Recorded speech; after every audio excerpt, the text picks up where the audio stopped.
नाजरीन, आपकी जेब में मौजूद जो करेंसी नोट हैं इन पर एक शख्स के दस्तखत होते हैं और ये नोट उस शख्स के दस्तखतों से ही जारी होते हैं। ये शख्स स्टेट बैंक ऑफ पाकिस्तान का गवर्नर होता है, जबकि स्टेट बैंक रियासत पाकिस्तान का सबसे बड़ा और मरकज़ी बैंक है जो कि दूसरे तमाम प्राइवेट बैंकों को कंट्रोल करता है। जबकि मुल्क में करेंसी नोट छापने का जिम्मेदार भी स्टेट बैंक ही होता है।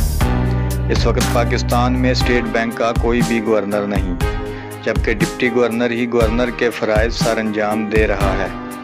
इससे पहले PTI की हुकूमत ने रज़ा बाकर को गवर्नर तैनात किया था, जो अपनी मुद्दत मुलाजमत पूरी करने के बाद सुबकदोश हो चुके हैं।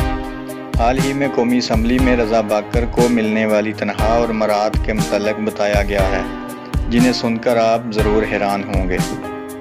गवर्नर स्टेट बैंक को दी जाने वाली मराहत और तनख्वाह की तफसीलात कौमी असम्बली में पेश की गई हैं। एक्सप्रेस न्यूज़ के मुताबिक इस वक्त गवर्नर स्टेट बैंक का हुदा हाली है।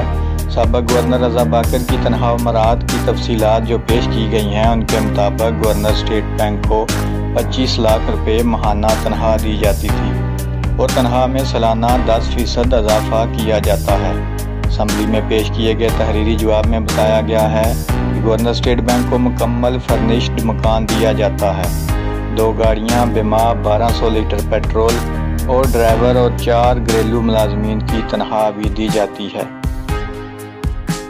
इन मराहत में बिजली, गैस, पानी के बिल और जनरेटर के ईंधन का खर्चा भी शामिल है। जबकि बच्चों के स्कूल की फ़ीस का 75% हिस्सा भी हुकूमत अदा करती है।